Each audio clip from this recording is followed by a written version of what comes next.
Hello everyone, welcome to maths academy centre. कैसे हैं आप सभी। आज इस वीडियो में हम लोग देखेंगे क्लास 10th का जो साइंस है उसका चैप्टर नंबर 2।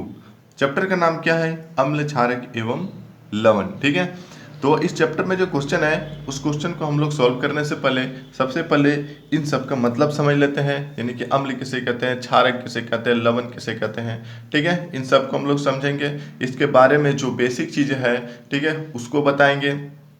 उसके बाद से हम लोग क्या करेंगे, जो एक्सरसाइज का क्वेश्चन है बुक से, उसको हम लोग एक एक करके देखेंगे। ठीक, तो सबसे पहले देखते हैं इसका बेसिक चीजें क्या है अम्ल, क्षारक एवं लवण के। ठीक, तो सबसे पहले हम लोग बात करेंगे किसकी, न अम्ल की। ठीक है, तो अम्ल किसे कहते हैं? तो देखो कि अम्ल का स्वाद क्या होता है, न अम्ल का स्वाद होता है खट्टा। यह क्या करता है, न नीले नीले लिटमस पत्र को लाल कर देती है। ठीक है, तो यह हो गया अम्ल।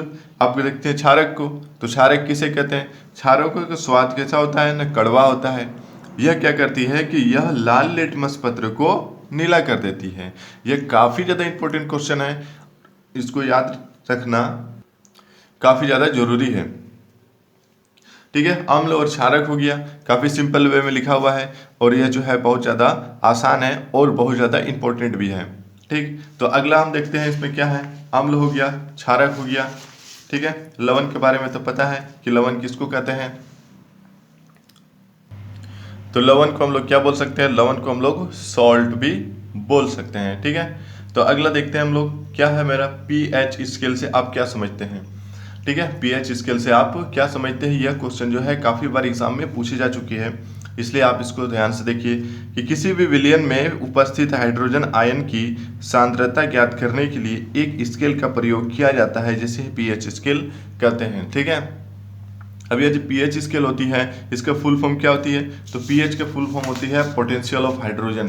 ठीक है, क्या होती है न, पोटेंशियल ऑफ हाइड्रोजन, यानी कि हाइड्रोजन की जो सांद्रता है उसको ज्ञात करने के लिए कितना परसेंट में इसमें हाइड्रोजन है मेरा। ठीक है, उसको ज्ञात करने के लिए हमको एक pH scale, potential of hydrogen की सांद्रता ज्ञात की जाती है। लाइकेन के पौधे से बनाया जाता है उसे। ठीक, अब देखते हैं इसकी क्या क्या इंपॉर्टेंट चीजें हैं। किसी भी उदासीन विलयन का पीएच का मान 7 होती है। ठीक है, उदासीन विलयन के पीएच का मान कितनी होती है ना, 7 होती है। या आप लोगों के ऑब्जेक्टिव क्वेश्चन में भी पूछ सकती है कि निम्न में से कौन सा उदासीन विलयन के पीएच का मान है, और ऑप्शन दे देगी 7 होगा, 6 होगा, 5 होगा, 4 होगा। ठीक है, तो 7 हो जाएगा उदासीन विलयन के पीएच का मान। अब देखते हैं पीएच का मान 7 से कम होने पर उसे अम्ल कहा जाता है। यानी कि जो पीएच स्केल होती है उसमें कितना से कितना तक दर्शाया जाता है ना, उसमें आपको दर्शाएगा 0 से लेके 7 तक रहेगी। ठीक है, 0 से लेके अगर 7 तक रहेगी, जैसे कि इस प्रकार से एक पीएच स्केल जो कि आपकी एनसीईआरटी बुक में मिल जाएगा। जैसे कि मेरा 7 हो गया, ये मेरा 0 हो गया, ये मेरा 14 हो गया। ठीक है, तो 0 से लेके अगर 7 तक दर्शा रही है, इसका मतलब यह क्या हो गया, मेरा अम्लीय हो गया। ठीक है, ये 7 हो गया मेरा क्या ना, उदासीन। ठीक है, 7 क्या हो गया मेरा, उदासीन हो गया। और अगर 7 से लेके 14 तक अगर बात करें तो ये मेरा क्या हो जाएगी ना, क्षारक हो जाएगी। ठीक है, यह क्या होगी ना, क्षारक हो जाएगी। ठीक है, तो 0 से लेके 7 के बीच में अगर आएगा तो वह अम्लीय होगा, और अगर 7 आ गया तो मेरा उदासीन हो जाएगा। और अगर 7 से लेके अगर हम 14 तक लेते हैं, ठीक है, तो वह क्या होगी, मेरा क्षारक हो जाएगी। ठीक है, तो इस चीज को ध्यान में रखो। अब क्या है, देखते हैं कि किसी विलयन के पीएच का मान 7 से अधिक होने पर, अभी अभी हम बताएं कि 7 से अधिक होने पर उसे हम क्या कहेंगे न, क्षारक कहेंगे। ठीक है, और क्वेश्चन ये भी पूछा जाता है कि क्षारकों का स्वाद कैसा होता है और यह जो लिटमस पत्र है उस पर क्या असर डालती है। ठीक है, इस प्रकार से भी क्वेश्चन पूछी जाती है। अब देखते हैं मनुष्य का शरीर 7 से 7.8 पीएच परास के बीच कार्य करता है। ठीक है, इसको ये जो क्वेश्चन है ये भी काफी बार पूछा गया है, और यह जो क्वेश्चन है यह इस प्रकार से पूछा जाएगा कि मनुष्य का शरीर कितने परास के बीच कार्य करता है। ठीक है, तो 7 से लेके 7.8 पीएच परास के बीच मनुष्य का शरीर काम करेगा। ठीक, अब सीधा सीधा आ जाते हैं हम क्वेश्चन पर जो बुक में है, उसमें से जो प्रश्न नंबर 1 है वो क्या है मेरा, कि पीतल एवं तांबे के बर्तनों में दही एवं खट्टे पदार्थ क्यों नहीं रखने चाहिए। जो पीतल होती है और जो तांबा होती है उसके जो उससे बना हुआ जो बर्तन है उसमें हम दही या फिर कोई भी खट्टा पदार्थ नहीं रख सकते हैं, नहीं रखना चाहिए। क्यों नहीं रखना चाहिए जरा देखते हैं। पीतल एवं तांबे के बर्तनों में दही एवं खट्टे पदार्थ इसलिए नहीं रखने चाहिए क्योंकि खट्टे पदार्थ में अम्ल पाया जाता है। खट्टे पदार्थ में क्या पाया जाता है, अम्ल पाया जाता है। और अम्ल का स्वाद क्या होती है, न खट्टा होती है। और यह कितना, जैसे कि 0 से लेके, यानी कि 0 से लेके आपका अगर 7 तक के बीच में कोई pH आता है तो उसको हम लोग क्या बोलेंगे, ना अम्ल बोलते हैं उसको। ठीक है, साथ साथ में देखो कोई भी क्वेश्चन आए, अम्ल की बात करें चाहे क्षारक की बात करें तो रिवाइज करते हुए जाना है, यह काफी ज्यादा इंपॉर्टेंट होती है। ठीक है, तो अम्ल पाया जाता है जो धातुओं से अभिक्रिया करके उसे संचारित कर देती है। ठीक है, इसलिए पीतल एवं तांबे के बर्तनों में दही एवं खट्टे पदार्थ नहीं रखने चाहिए। यानी कि कोई भी जो अम्ल है वह अगर किसी धातु के संपर्क में आएगी तो वह क्या करेगी, उस धातु के साथ अभिक्रिया करके उसको संचारित कर देगी।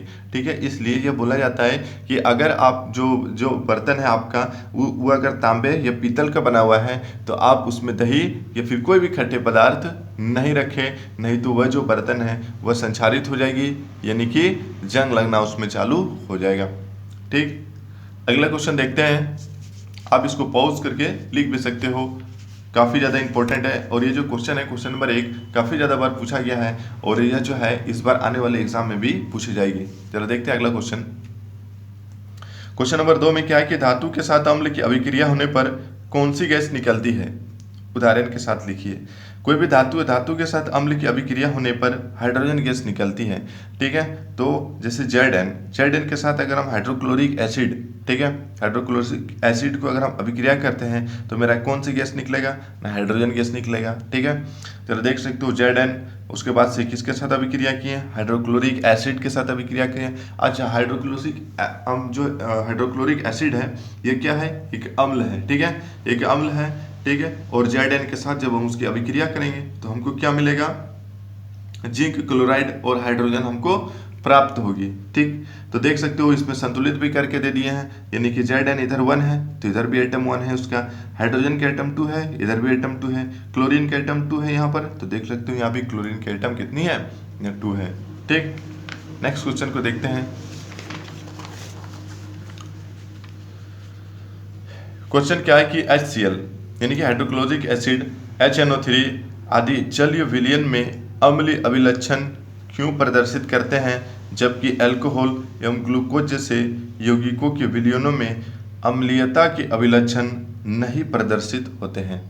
ठीक है, यानी यहाँ से फिर से पढ़ते हैं कि जबकि अल्कोहल एवं ग्लूकोज में विलयन में अम्लीयता के अभिलक्षण प्रदर्शित नहीं होते हैं। क्या रीजन है इसके, वही पूछ रहा है।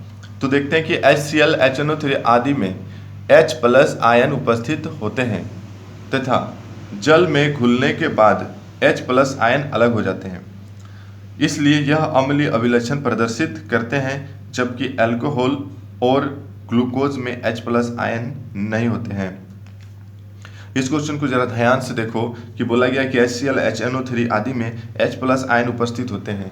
अच्छा, साइंस में थोड़ा उल्टा होता है। उल्टा होने का मेरा मतलब क्या है कि जैसे कि अगर कोई, जैसे H है, H में अगर प्लस लगा हुआ है तो H+ आयन, इसका मतलब क्या हो गया, प्लस का मतलब क्या हो गया, इसको एक एटम का नीड है। नीड है का मतलब होता है हाइड्रोजन में टोटल कितना एटम, परमाणु संख्या कितनी होती है, 1 होती है। ठीक है, और अगर हम लोग इलेक्ट्रॉनिक कन्फिगरेशन की बात करें 2, 8, 8, 18 इस प्रकार से। ठीक है, तो यह जो है अपना ऑक्टेट पूरा करने के लिए इसको और कितना आइटम चाहिए, ना एक आइटम चाहिए। ठीक है, इसलिए यह यहाँ पर दिखा रही है प्लस को देखे कि हमको जो है और एक आइटम चाहिए, तब हम अपना ऑक्टेट पूरा कर सकते हैं।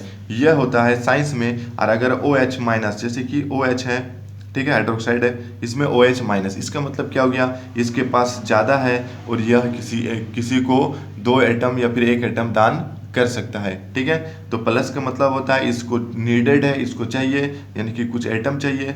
और अगर माइनस लिखा हुआ है इसका मतलब इसके पास ज़्यादा है, ये किसी को एटम किसी को दे सकता है। ठीक है, तो इस बात का खास ध्यान रखना। ठीक है, तो यहाँ पर देख सकते हो क्या लिखा है कि HCl HNO3 आदि में H+ आयन उपस्थित होते हैं, यानी कि इसमें जो है ना H+ आयन उपस्थित होते हैं, लेकिन क्या होती है ना कि जब यह जल में घुल जाती है तो H+ आयन क्या होती है, अलग हो जाती है, जिसके कारण यह अम्लीय विलक्षण प्रदर्शित करती है। लेकिन क्या होती है ना, अल्कोहल और ग्लूकोज में अगर इसको खोलेंगे तो H+ आयन अलग नहीं होती है, जिससे ये पता चलता है कि इसमें अम्लीय गुण विलक्षण प्रदर्शित नहीं है। ठीक है, अगला क्वेश्चन को देखते हैं।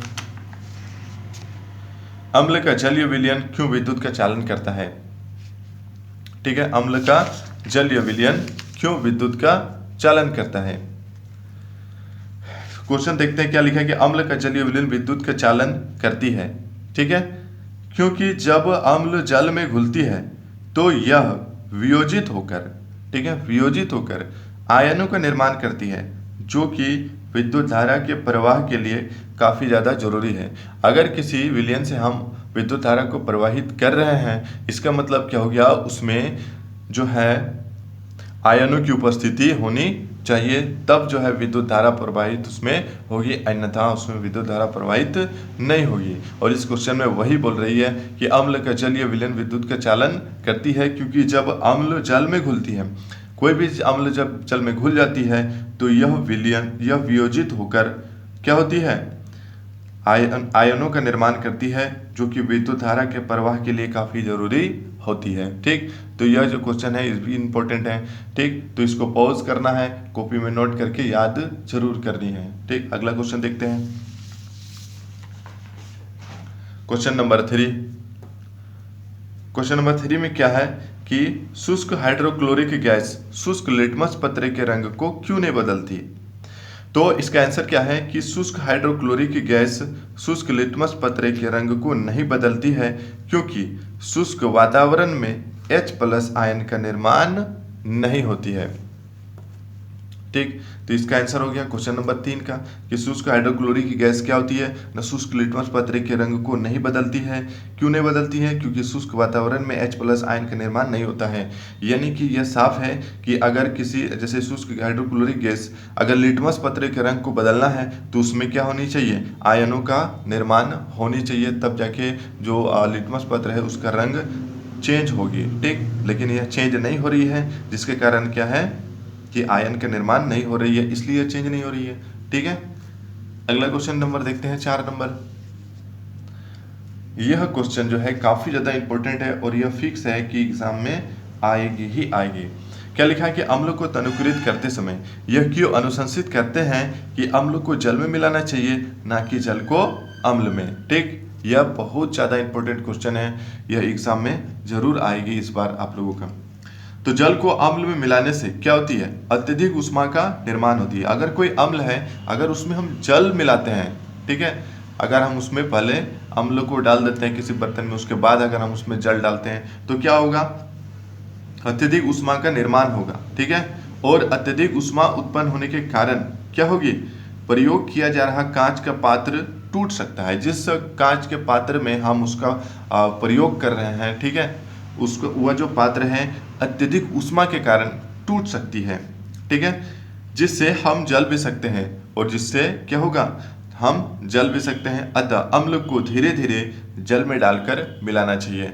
अब क्या होगा कि अगर हम कोई अम्ल है, ठीक है, अगर उसको किसी कांच के पात्र में रखते हैं और उसके बाद से उसमें हम जल डालते हैं एक्सपेरिमेंट करने के लिए, तो क्या होगा, बहुत तेजी से ऊष्मा का निर्माण होगी, जिसके कारण जिस पात्र में हम लोग प्रयोग कर रहे हैं वह जो पात्र है टूट सकता है अत्यधिक ऊष्मा के कारण, और हम लोग इंजर्ड भी हो सकते हैं, जल भी सकते हैं।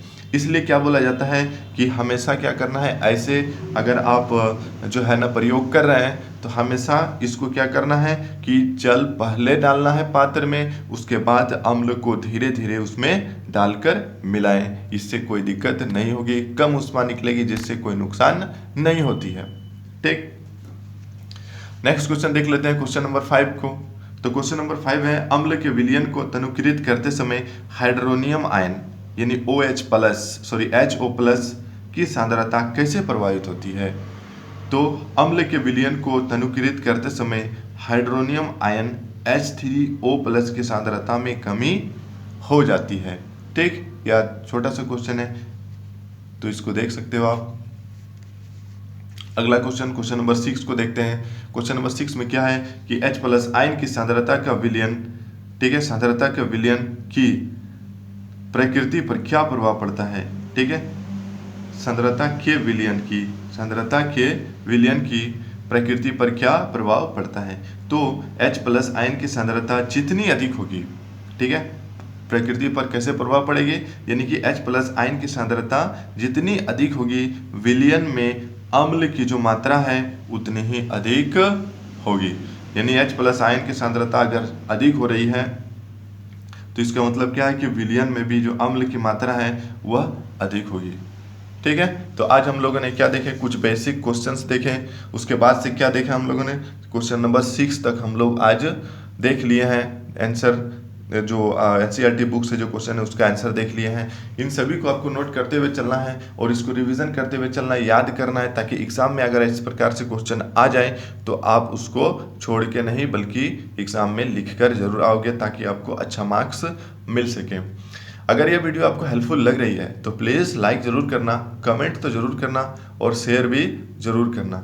ये सब जो है क्वेश्चन है लिखने में काफ़ी ज़्यादा मेहनत लगती है, ठीक है, लेकिन यह मेहनत मैं आप लोगों के लिए कर रहा हूँ ताकि आप लोग अच्छा मार्क्स ला के एग्ज़ाम में पास हो जाओ। ठीक, तो मिलते हैं नेक्स्ट वीडियो में, तब तक के लिए क्वेश्चन याद करो, ठीक है, नोट करो और अपने दोस्तों को यह जो वीडियो है शेयर ज़रूर करो। ठीक है, बाय।